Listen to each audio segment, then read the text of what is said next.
This is Joshua Hart here for Seconds Out. Delighted today to be joined by heavyweight prospect Matty Harris. Matty, first of all, thank you very much for your time today and how are we doing? No worries. All right. Been in the gym this morning. Uh, just on my way to get a massage. So yeah. Fair enough. Obviously, we know that you've got a date. You're in camp training as we speak, June 21st in Bolton.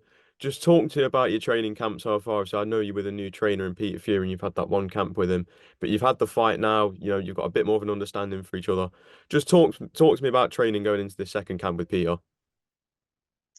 Do you know what? It's been spot on, to be honest. Um, we've been doing a lot of sparring, making a lot of improvements that I needed to make from last time, and yeah, to be honest, mate, I'm really excited about this one. I'm really excited about getting back out there and yeah, kind of showing the improvements and again getting back to knocking people out, I suppose. When we look at your career, you're one of those hype prospects in the heavyweight division. People were loving everything you were about, and then you had that little blip in Scotland, a night that I'm sure you want to forget. Um, but a lot of people say, when you take defeat and when you lose, it's where you learn the most. Do you agree with that statement? Obviously, now that obviously, unfortunately, it has happened, but do you agree with that statement now that you've got that experience? Yeah, absolutely. Again, it's not a night that I want to forget. It's there is a cold reminder, I suppose. Um, Again, it's something that I can use. As I said, you can either sit around and mope about it, or kind of brush yourself off, um, get back on the horse as it is, and just get back to it. And that's what we've done. We made the changes that we needed to make, and again, that's it. I just want to get back to knocking people out, and I'm happy with my current setup and the way things are going at the minute. Training's been really good. Things are starting to click into place because obviously, especially when you change trainers and whatnot, things are never gonna just you won't. It's never an immediate change. You'll see the changes two, three, four fights down the line. So again, I'm in a good place at the minute. We're getting loads of sparring in, and yeah, training really hard. So I'm really looking forward to getting back out there. And talk to me about obviously not just this fight, but your activity in general. How active would you like to be throughout the second half of 2024? Oh, I'd like to be really active. Um, it's up to Peter, to be honest. He's he's the one that calls the shots. So like I said, well, and whenever Wasserman have got the dates, if it was up to me, I'd be out every other month or every month, every 6 weeks. Do you know what I mean? Because otherwise, you can become a bit stale in the gym. But no, as I said, I'd want to be out as active as possible. There's things that I want to achieve in the sport. So yeah, um, as I said, all that kind of stuff though, I just leave it up to the team, and my job is to just every day just keep trying to improve it and be a better version of myself. And moving along from yourself, obviously, like we know, you're a heavyweight, and there's been a lot of movement at the top of the heavyweight division in the last month or so. We'll start off by talking about the weekend that's just gone by. We had the Queensberry versus Matchroom 5 versus 5, which we saw two massive heavyweight fights at the top of the bill with Daniel Dubois versus Philip Hrgovic, and also Deontay Wilder versus Zhang. We'll start off with Dubois Hrgovic. Um, it was a fight that on paper that people would build, it is another tough test for Daniel Dubois, and at such a young age for a heavyweight, he's loving these big fights. Um, Yeah, just talk to me about that fight first of all, and when you're sat down watching it, what did you think of Daniel's performance? but it was good. I had a feeling Daniel was going to do him in the second half of the fight, um, but it didn't go as I expected it to, just because of the cuts and whatnot. And well, yeah, I was watching it on the telly at home, and I thought the commentary on that was so biased. Like, it was honestly at times is couldn't figure out what these people were watching. But yeah, it's a good performance from Daniel anyway. Is in he was more well balanced. Hrgovic went out there, and if you've seen the punch stats, especially for round two, Hrgovic threw 90 odd power shots or something like that round. That's gonna say there's no way he'd be able to sustain that. And you're seeing quite a heavy drop off. I was gonna say if it wasn't for the cuts, I think Daniel would have got him out there. It wouldn't have been a very nice ending. That's But understandable. go Go on. on. No, you go on. You go on.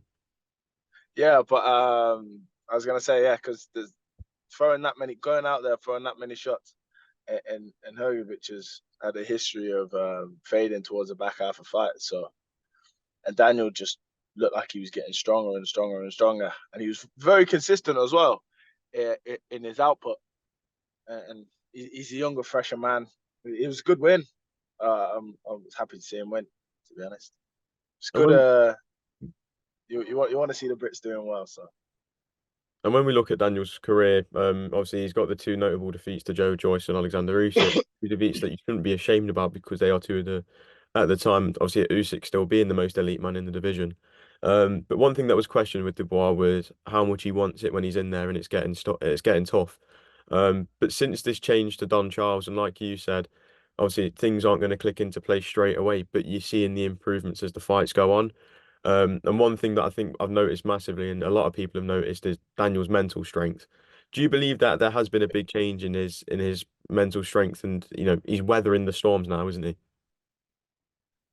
I never really doubted his say heart to get in there in the first place. Um, I think it was like again, I kind of just put it down to inexperience and immaturity, I suppose. Um, I was gonna say a guy that's been in the sport as long as him, I think it's a bit unfair to question his heart. He's been boxing since he was a kid. You know what I mean? But yeah, he's he's definitely in a much better place now. You can see it. You can see him smiling and whatnot at the press events, and you see him going in there and putting on dominant performances. He's just had two back to back very good wins. So yeah, I think with Don Charles and obviously with his dad at ringside, he's in a much better place.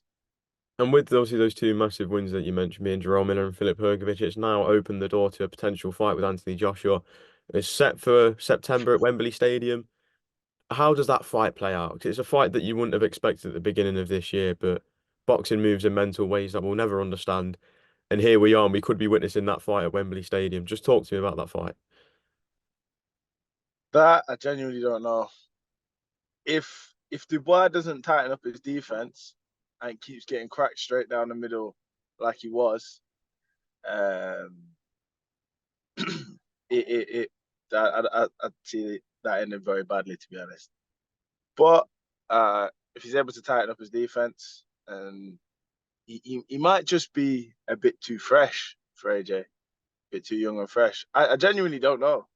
It says, but AJ's preserved himself very well over the years. He's always been in top shape and in top nick. But yeah, that's a fight that well, I'll be there. I'll make sure I'm not down there for that one.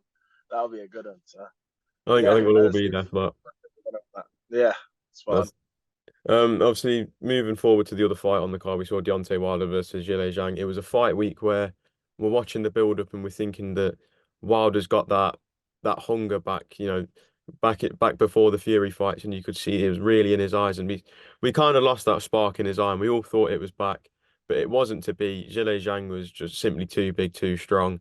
What was your thoughts on the Deontay Wilder that we saw on Saturday night? I didn't really buy into it. I thought he was kind of just putting it on. Wilder. I kind of you can kind of tell when a fighter's done, and he looked a bit is dreadful, to be honest. He didn't throw any punches.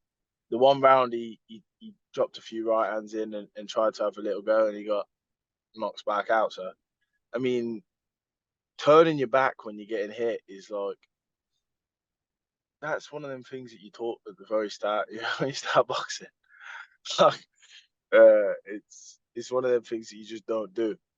So I don't know. It wasn't good. It was a solid knockout for Zhang. Again, I think them three Fury fights took a lot out of Wilder, especially that last knockout. And he just doesn't look the same. And plus, he's getting on now. He was 38, Yeah. 39. He's achieved a lot in the sport. Um, in terms of records, and he's made a truckload of money. So if I was him, his name's already in the history books, and coming off a bad knockout like that, yeah, I wouldn't be surprised if we didn't see him in the ring again. And what legacy does he leave behind? Obviously, you know what he's brought to the table, but when we sit back and if obviously it's not confirmed whether he's retired or not yet, but if Saturday night was the last time we see the Bronze Bomber, when he walks away, what legacy does he leave behind? Albeit questionable opponents, he was a reigning WBC champion for what, 5 years. His knockout ratio as it stands is at 98 point something percent. Uh, that's the legacy he leaves behind. He goes down in terms of stats as one of the hardest punching heavyweights in history, doesn't he? Fair enough. That's fair enough. And then moving on finally, Usyk versus Fury. Well, Fury versus Usyk. We saw the first fight. Before we move in to talk about the news that we had earlier this week or late last week about the rematch, I just want to get your thoughts on that fight, on the first one. A much different fight to what the fans expected. Yeah, yeah. It was it was quite a dominant performance from Usyk. Um, he was just all over him from the first round. Sorry about that, mate. All right. I'm going past on superbikes on this. Yeah, it was quite a dominant performance. Yeah, as I say, no one expected Usyk to come out straight on the front foot and kind of put it straight on Fury. Um, he was working the body nicely and eventually brought the shots up top, and that was what was causing Tyson trouble. Tyson did have a good few rounds from like 4, 5, 6, 7, but again, it's the rounds he won. He looked quite dominant in them. But again, as I said, Usyk kind of picked it up, and I feel like Fury was burning a lot of energy, moving and with them sharp counters, just got a bit tired. And one thing you can't question about that man is his heart. He's got he can take a shot. Do you know what I mean? Albeit he looked a bit gone in the ninth, but he stayed on his feet and he wouldn't go down, and arguably won the 12th round again. So as I say, the man is a true fighting man. So, but as I say, all credit to Usyk. It's nice to see an undisputed champion, to be honest. But yeah, all credit to Usyk. It was a dominant performance. Could Fury make changes in the rematch? Maybe. That's up to him. He knows what worked in there. He knows what he was doing, what was effective. But it's just, again, being able to sustain that for the rounds. Do you know what I mean? He's not getting any younger. He's abused his body over the years, but who knows? Honestly, as I said, I hope he can do it. I hope he can do it because it would set up a nice fight between him and AJ for undisputed. So, and that's what the British fans want to see, isn't it? But yeah, That is what the fans want to see. That is. Exactly that.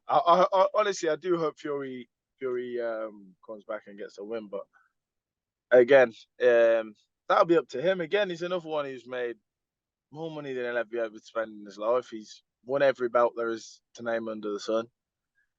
He's achieved everything that he wanted, that I could imagine he wanted to achieve. So, it's just, again, how bad would he want it going back into the rematch at this point? What are you doing it for? Oh, hello. Hello? Is it Can froze? you I can still hear you. There we go. For There we go. some reason my phone just locked. But yeah, it's one of them things. It's about how bad do you really want it at this point, Obviously, look. and how much. God, No, you on. You on. I say how much are you willing to put in to get the win? So And when if we yeah, as I said, look at all the the best to him, mate. when we look at the rematch, obviously it's set for December 21st. It's not the October date that we were all talking about, but it gives the fighters time to have a little bit more recovery time, as it was a fight where they both took a lot of punishing blows. Um, but what needs to change on both ends? Obviously, I know you mentioned little bits on Fury, but for Usyk to make sure he can be even more dominant than the first fight, what needs to change on both ends and how can they approach it differently? I don't know. Neither of them are as young as or as fit as they were 4, 5 years ago. Do you know what I mean? Even Usyk's punch outputs dropped from what it was. So again, I don't know. For Usyk, if I was him, I'd be looking to go in and do more of the same and build on that.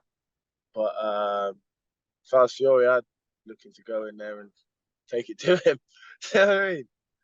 But yeah, honestly, as I said, I'm not a trainer. That's up to the trainers to go and figure out. But yeah, as I said, uh, I would want to see Fury go in there and get the win back. As I said, it'd be great for British boxing. There, imagine them AJ Fury at Wembley for undisputed. That would big that. That'd be huge. But yeah, Huge. that would be huge. And obviously, with Usyk, he's come out in an interview recently and actually said that after the rematch with Fury in December, he's looking at or he's considering moving back down to cruiserweight. Um, what do you make of that? What do you make of him thinking that he wants to go back down to his old weight where he Is started that off? what he says? It's what he said in an interview a couple of days ago. All right. Don't know.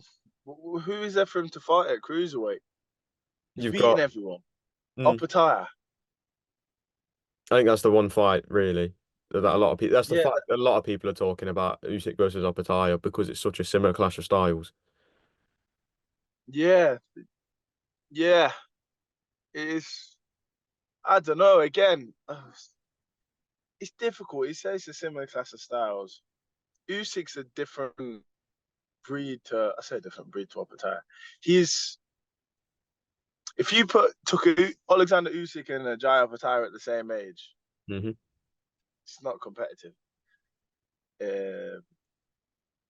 But again, it's a great fight. But what else is there to go back down to cruiserweight for? All the big fights are at heavyweight. He's already secured a legacy as a pound for pound heavyweight. So why would you not go for?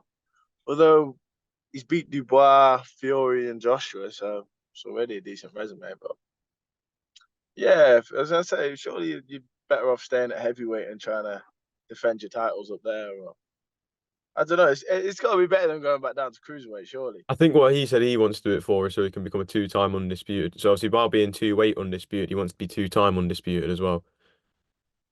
Oh, okay, but the belts are all split up at cruiserweight, so Maybe he's planning on that's unifying him. that would just take that would just again. He's not getting any younger. How old is he? 38, 37? Something like that, yeah. Yeah, I don't know. Fair play to him. He's a thoroughbred athlete, so he might be able to keep going till he's 50 for all I know. Fair enough, mate. I think that's a good place to leave it. Thank you very much for your time today, and best of luck on June 21st in Bolton. Cheers. Thank you very much, mate. Top man.